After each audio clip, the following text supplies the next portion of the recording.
Well, hello everyone and welcome to another very exciting episode here on the MIgardener channel. I am so excited for this episode because it's going to answer so many of your questions about the core gardening method.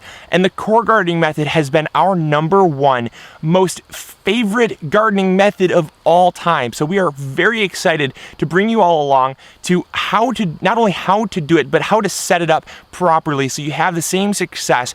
And I do apologize that this is later in the season, but it'll give you something to kind of ponder over as you watch back some of our older episodes, hopefully in the off season. And it will kind of give you a chance to look at some of our older methods and the newest method that we tried this year being the core gardening method to see if it's really the method for you. Because I want to stress that there are so many methods that will work and end up with the same result of a successful garden. But it really does speak, it speaks so much about the lack of effort that was required this year. It also speaks so much, so highly about the fact that we did not have to water hardly at all this year. Our weeds were not really due to the core gardening method, but it does have to do with the fact that we used core gardening methods tied into high intensity gardening, which is one of the ones that we've really stressed for a long period of time. And then also the raised beds. So by using all three of those in combination, I really truly believe that that is where I want to be for the future. And I'm willing to always try new things, but I really wanted to stress that this is the best method. So, the best method I have found. You might find that another method works just as well for you. And if it works well for you, stick with it and keep going, keep growing big. So I'm going to show you how to set up a core gardening method. I'm going to show you how to set up a core bed, and that way in the springtime you can use it. Now, the first thing you're going to want to get is some basically not brand new straw, but use something that's kind of wet and kind of semi-breaking down. Straw bales can be found pretty much anywhere, especially this time of year, which is kind of a good reason that I'm putting this video out, because you can get it since it's Halloween and Thanksgiving is coming up very soon. You can actually go to your hardware store or a local farmer's market, or I know a lot of farmers and people out in rural areas will sell it. And a lot of times after Halloween, you can get it for free, just sitting on the side of the road. Just go pick it up and throw it in the back of your car and bring it home. And so, yeah, that's all you need is that. That's the best thing. You can also try this with leaves. I have not tried it with leaves yet, but I'm guessing you can apply this method using leaves. I just don't know about how fast it'll break down. So I'm speaking from my personal experience. If you want to try it with leaves, go for it, and let me know how it worked in the comments box below for you. Obviously, it's a little late in the season to try it this year, but if you're out in California, let me know if you're gonna give it a shot. If you're someplace where you can go 365 days a year, let me know how it worked for you. And also, if you're in Australia, I would really love it if you tried it, because I just realized you Australians out there, you're going into your growing season right now. So give it a shot and let me know how it's working for you. So, all right, let's go. Let's set up the bed behind me so we can plant some radishes in it. I'm gonna plant a late crop of radishes, and I want to get the core set up while the bed is still bare. So let's rock. All right, so the first thing you want to do is find the center of your bed. Now, it's very important to realize that the core gardening method will only work as a sponge if you space it out properly. These beds were perfect for the core gardening method because they're 4 feet wide. Essentially, the wicking action, the capillary action of your soil, if it's the right type of soil, should wick about 2 feet. So by putting it right in the center, we have 2 feet this way and 2 feet this way, where it should wick and keep even soil moisture throughout the entire bed. That's very important. If your bed is wider than that, space it accordingly. But just remember that if you have more than 2 feet, you're gonna have to put maybe a second core in, and that's fine. That's totally fine. It's not gonna hurt anything. So what you wanna do is you wanna dig a trench, dig a deep trench, and it's going to need to be about 8 to 10 inches deep, solely for the fact that you do not want that straw to be really high up on your soil.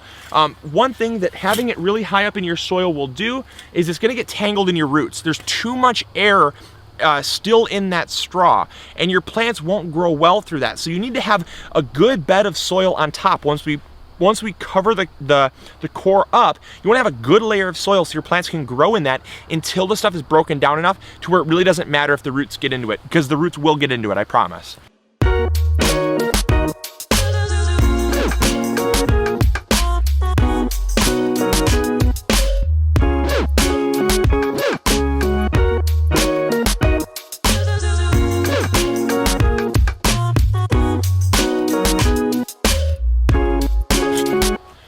All right, so we got our trench built here. I'm going to do the other half later because I ran out of straw. So I only have a little bit here. So I'm going to use as much as I can, and I'm going to hopefully have enough. If I have more than I think I have, it can be deceiving when it's all packed together like that in a brick. But as I start to use it, if I have more, I'll finish the bed. But I want to get this half at least finished so I can plant radishes in it. So I've got the trench dug. It is easily, it's deeper than a shovel head, so it's at least 10 to 11 inches deep.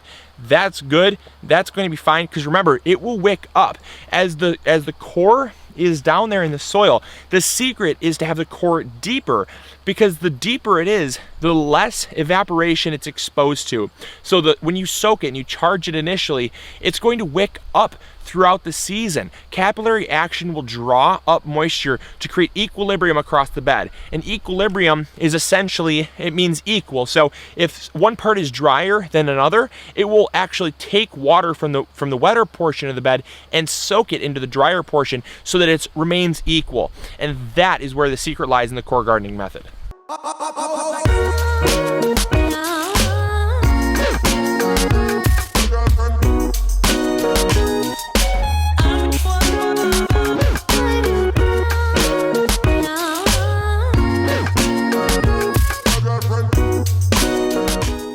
And so we got our straw here. As you can see, it is rotting significantly. It's very dark, but you can still see that there is, oops, I don't want to lose it here. You can still see that it is very, very damp, because it's actually rotting. It's got this black color to it.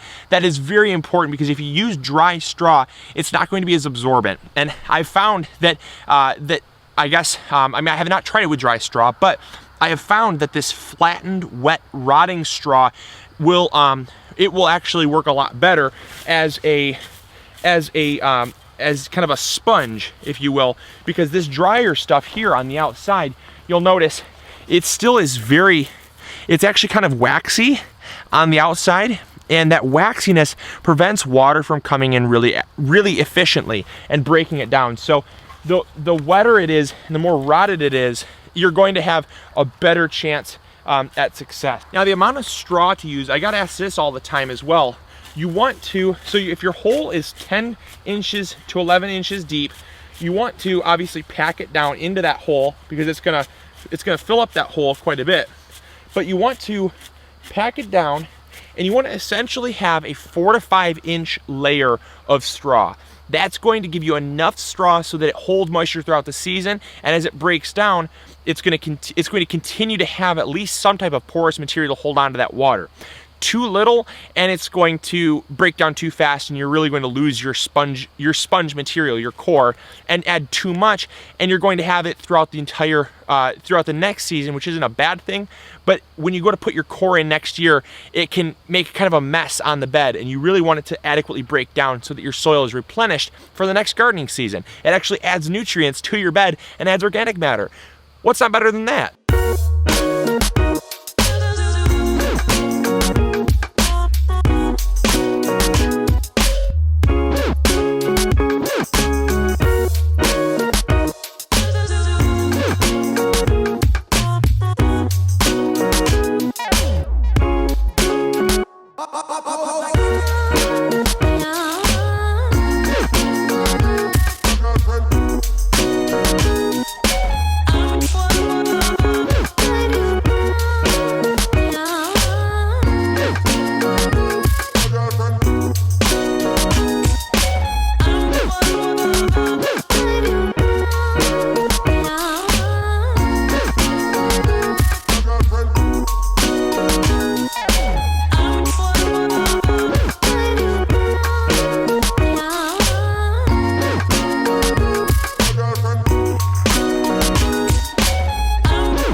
So we just finished the trench here, and now all we have to do is just go back and fill it up. I'm just gonna make sure all my green material, my green weeds that I had turned under initially, end up back in that hole there, so they don't end up on top of the soil.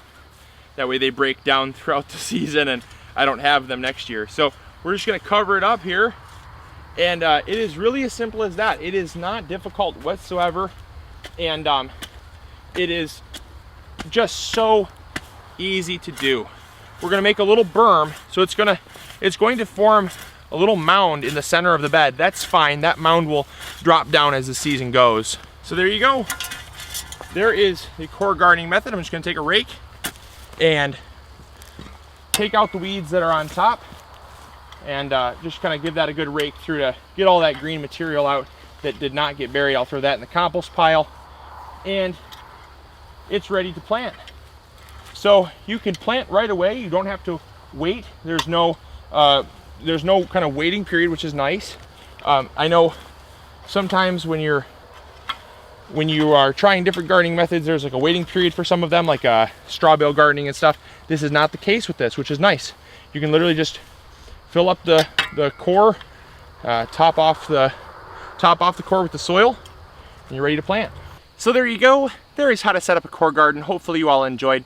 Hopefully you learned something new. And as always, let me know if you're trying this method in the comments box below. I definitely hope that more people try it. It is definitely a very easy method, and it really truly is one of the most autopilot gardening methods that I have found.